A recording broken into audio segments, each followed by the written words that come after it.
Gregorio Cárdenas, el estrangulador de Tacuba. En 1915, un extraño niño que usualmente lucía débil y enfermo, vivía en la Ciudad de México con su madre, Vicenta Hernández.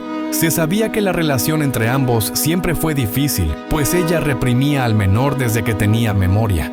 En la escuela, Gregorio siempre fue un alumno brillante, pero ese no era el motivo por el que todos lo identificaban, y le temían. Debido a la encefalitis que padecía, Goyo sufrió un daño neurológico irreversible que le provocaba comportamientos extraños y macabros. En la escuela, varias de sus compañeras se quejaban porque les intentaba quemar el cabello. Pero dentro de su casa, las cosas eran mucho peores, pues uno de sus principales pasatiempos era torturar animales pequeños. A sus 27 años, ya era un destacado estudiante de la Facultad de Química de la Universidad Nacional Autónoma de México. Era un alumno tímido y utilizaba gruesos lentes, pero eso no le impidió obtener una beca en Pemex, que le permitió continuar sus estudios independizado de la sombra de su madre. Goyo rentó una casa en la calle Mar del Norte número 20, en la colonia Tacuba, cerca del centro histórico de la Ciudad de México. Allí vivía cuando la noche del 15 de agosto de 1942, a bordo de su automóvil, Ford, recogió en la calle a una prostituta de 16 años llamada María de los Ángeles González, alias Berta, a quien llevó a su domicilio hacia las 11 horas de la noche. Y después de sostener relaciones sexuales con ella, la joven fue al baño, instante que él aprovechó para estrangularla con un cordón. Una vez muerta, Goyo llevó el cadáver al patio y allí la enterró. 8 días después, la madrugada del 23 de agosto, Goyo salió de cacería otra vez. En esta ocasión, la prostituta elegida tenía 14 años. A ella le sorprendió que su cliente tuviera una amplia biblioteca en su casa.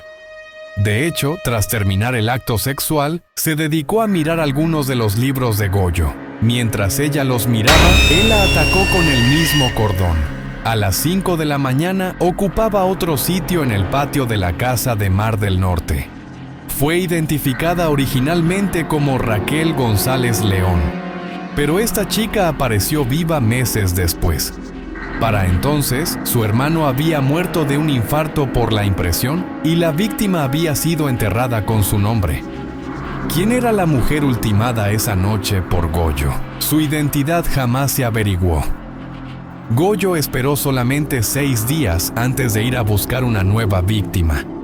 La noche del 29 de agosto encontró a Rosa Reyes Quirós, otra menor de edad que no llegó a acostarse con él. Para entonces, Goyo había descuidado su entorno. Su laboratorio estaba en desorden, los libros fuera de su lugar. Había ropa sucia por todas partes y el polvo empezaba a acumularse en todos lados. Esto provocó cierta desconfianza en Rosa, quien se dirigió al laboratorio para curiosear sobre su cliente. Allí, mientras veía unos matraces y algunos tubos de ensayo, la atacó Goyo. Rosa presentó resistencia. La lucha fue violenta, pero Goyo triunfó. Sin embargo, la expresión de horror en el rostro de Rosa lo impresionó. Perturbado, cavó de inmediato la fosa correspondiente. Se dio cuenta de que ya no quedaba mucho espacio en el patio, así que la amarró de pies y manos. A las 4 de la mañana concluiría su macabra faena. El último crimen y por el cual lo detuvieron ocurrió solo 4 días después. Fue el 2 de septiembre de 1942. Goyo cortejaba constantemente a una chica llamada Graciela Arias Ábalos, estudiante del Bachillerato de Ciencias Químicas de la UNAM, quien aceptaba su amistad. Graciela era una alumna modelo y su padre, un reconocido abogado penalista, Miguel Arias Córdoba. Ese día, Graciela esperó a Goyo afuera de la Escuela Nacional Preparatoria. Goyo pasó por ella en su auto, supuestamente para llevarla a su casa, ubicada en Tacubaya número 63. Goyo así lo hizo. Al llegar afuera de la casa de la chica y aún dentro del auto, le habló de su amor por ella. Graciela lo rechazó y entonces él intentó besarla a la fuerza. Ella le dio una bofetada y entonces Goyo, iracundo, arrancó de un tirón la manija del automóvil y comenzó a golpear a Graciela en la cabeza hasta que la mató. La sangre empapaba su larga cabellera. Unas horas después, y ya por la mañana, muy preocupado por la ausencia de su hija, el licenciado Manuel Arias Córdoba contacta al jefe de la policía del entonces Distrito Federal para denunciar su desaparición. El jefe de la policía toma cartas en el asunto y envía a sus hombres. Los agentes de policía inician sus indagatorias encuestando a las amistades de Graciela, quienes confirman el cortejo que Gregorio dirigía hacia ella, por lo que sospechan que han huido juntos. Días después, visiblemente alterado, Gregorio acude a casa de su madre donde confiesa sus fechorías y lo interna en el hospital psiquiátrico del Dr. Oneto Barenque, ubicado en la calle Primavera, en Tacubaya. Ella refería que su hijo había perdido completamente la razón.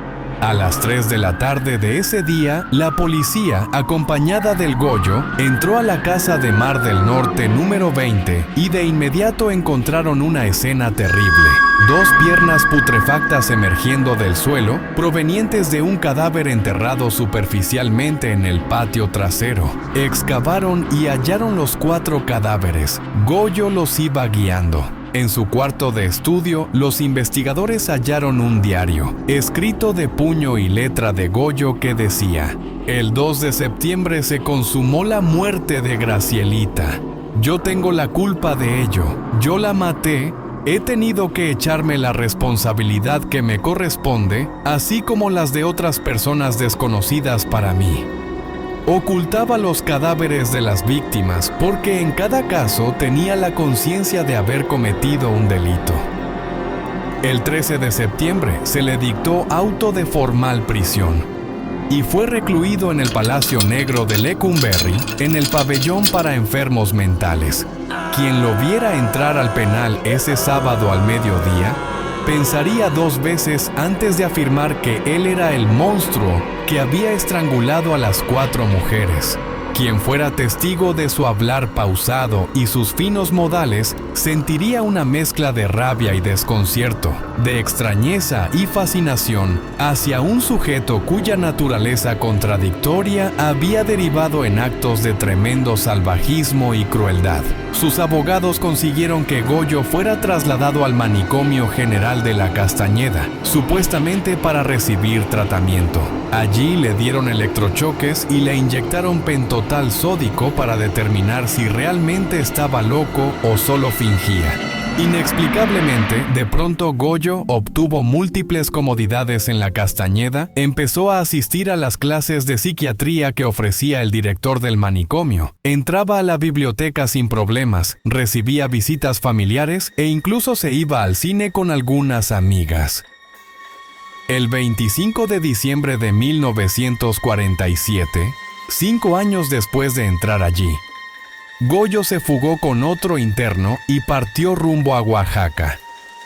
20 días después fue reaprehendido y alegó que no había escapado, sino que se había ido de vacaciones. Las autoridades decidieron regresarlo a Lecumberri el 22 de diciembre de 1948. Una vez allí, Goyo memorizó el Código Penal, cursó la carrera de Derecho, se convirtió en litigante, escribió varios libros titulados Celda 16, donde narraba sus vivencias en prisión, Pabellón de Locos, Una mente turbulenta y Adiós a Lecumberri.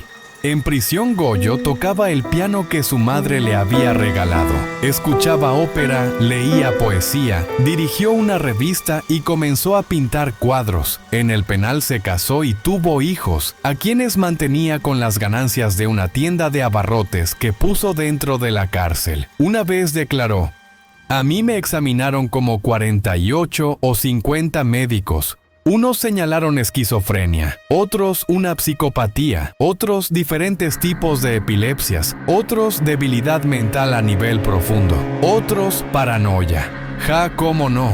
En 1976, la familia del Goyo apeló al entonces presidente de la República, Luis Echeverría Álvarez, quien, al determinar que Goyo era una celebridad, terminó por indultarlo. El 8 de septiembre de 1976, el estrangulador de Tacuba abandonó la cárcel. Poco tiempo después, mientras Mario Moya Palencia era secretario de Gobernación, lo llevó a la Cámara de Diputados para mostrarlo como alguien que había cambiado después de cometer un crimen, y su discurso fue el siguiente: a mí me es particularmente grato que hoy en esta sesión esté aquí acompañándonos un hombre que hace más de 30 años cometió varios delitos contra la sociedad, que se mantuvo hasta hace unos días en prisión después de muchas vicisitudes que tuvo su proceso, después de haberse enfrentado con los problemas de las viejas ideas y también con las nuevas ideas regeneradoras de la readaptación social, logró transformarse a sí mismo, readaptarse socialmente, rehizo su vida, terminó sus estudios de abogacía, escribió varios libros, fundó y desarrolló una familia, y cuando al fin transformada su vivencia psicológica y establecido su equilibrio interno y social, la propia sociedad consideró que se había readaptado y que era la hora de abrirle las puertas de la prisión. Ha salido por ellas a hacer una nueva vida y reinstalarse en el servicio de su colectividad. Me da gusto que esté aquí entre nosotros. Gregorio Cárdenas Hernández. El discurso del secretario de Gobernación Moya Palencia es en sí un acto de suma trascendencia, ya que en él se ofrece una versión oficial en la cual el Goyo es considerado un hombre redimido de sus pecados, sin importar las constantes críticas y objeciones de especialistas como Alfonso Quirós Cuarón, médico que publicó el estudio más completo sobre él y de quien haremos un documental más adelante, o Sergio Ramírez, el último director de Lecumberri. Dicho evento sirvió para exonerarlo públicamente de los crímenes cometidos. Por su parte, la noticia sobre la salida del viejo homicida causó una fuerte impresión en la memoria cultural de los mexicanos. Después, Goyo inauguró una exposición de sus pinturas en una galería de la capital mexicana y recibió favorables críticas, vendiendo todos sus cuadros a altísimos precios. Abrió además un despacho y se dedicó a litigar. Se hizo una radionovela sobre su vida, que tuvo altísimos niveles de audiencia. Incluso llegó a hablarse en su momento de erigir una estatua con su efigie en la Ciudad de México. Pero es aquí donde decide dar un giro a la forma de comunicar lo vivido tras las rejas y crea la colección de historietas más asociada a su persona, de título Lecumberri. Narraba las historias que le fueron contadas por los prisioneros de dicha cárcel. Esta fue una elección artística inusual para un exconvicto, y solo podemos suponer las razones que lo llevaron a escribir historietas. Quizás vio el potencial que tienen los cómics como medio de comunicación, o tal vez sabía que en México se puede publicar prácticamente cualquier tema en historietas, aunque estos solo son conjeturas, ya que nunca se emitió una declaración oficial sobre su deseo de escribir cómics. Lecumberri presentó adaptaciones gráficas de los crímenes reales que Goyo escuchó en la cárcel. En cada número, Gregorio presentaba una historia que le había contado algún recluso, y para dar credibilidad a la historia, se apoyaba en las noticias publicadas en periódicos de la época, como La Prensa y Novedades, y en una publicación llamada Revista de Policía. Los guiones fueron creados por el propio Gregorio Cárdenas, que también aparece en las viñetas como presentador. Al final de cada historia, da una recomendación moral, un consejo a sus lectores. La justicia siempre castiga, afirmaba Goyo Cárdenas. Con el paso de los años, el Goyo trató de ir en contra de la versión difundida de su caso, alegando que nunca había padecido esquizofrenia, psicopatía, epilepsia o paranoia. Asimismo, llegó incluso a declarar que era inocente de los asesinatos que se le habían imputado. En la primera de 2 entrevistas publicadas por la revista Proceso, una en 1989 y otra en 1991, argumenta que para él no hubo rehabilitación, no lo consideró adecuado, no me dieron ni una aspirina. Durante mucho tiempo nadie hizo caso de mi asunto.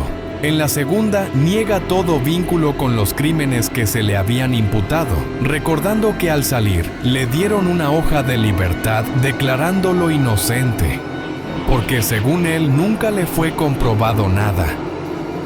Además, cuando el entrevistador Héctor Rivera le pide que profundice un poco más sobre este punto, Cárdenas inclusive llega a insinuar que su encarcelamiento podía haberse debido a una vendetta política. Mire usted, yo fui lidercillo de Petróleos Mexicanos en mis tiempos, después de la expropiación, pero sinceramente, después de salir, he tenido tanto trabajo que no me preocupo ya de investigar eso.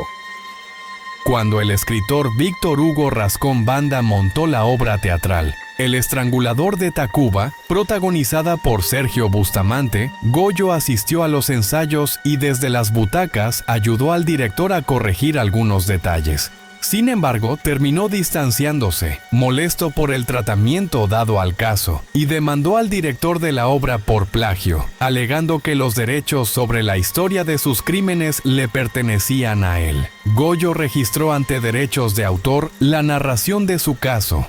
Sin embargo, tras un peritaje de la Facultad de Filosofía y Letras de la UNAM, perdió la demanda.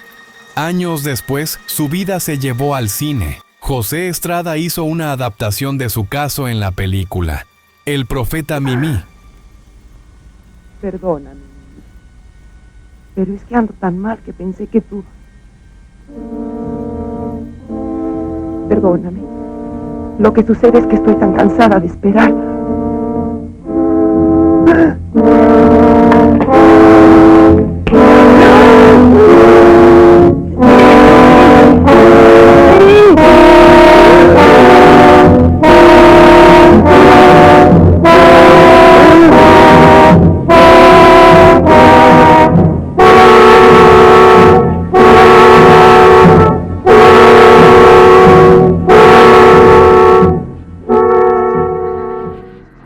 Y el cineasta Alejandro Jodorowsky filmó Santa Sangre, su espléndida y enfermiza película, inspirado en la biografía de Cárdenas. Además, el caso de Goyo se estudia desde hace décadas en criminología y en la carrera de Derecho, en la UNAM.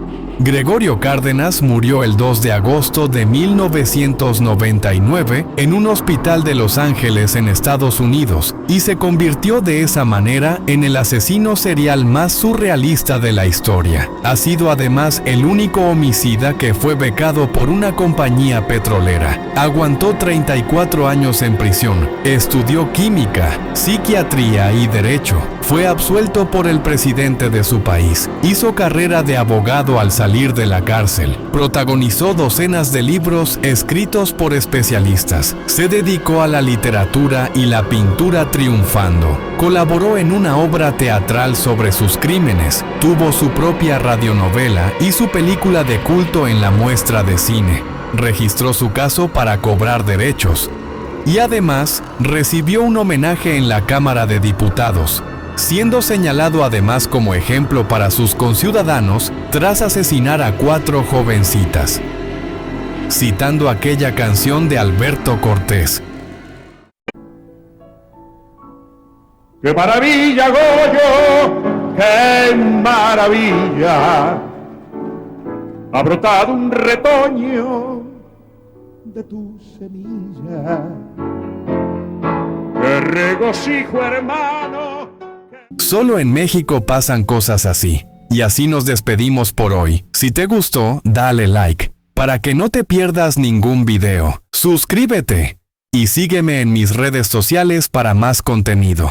Recuerda que estás en Archivo secreto.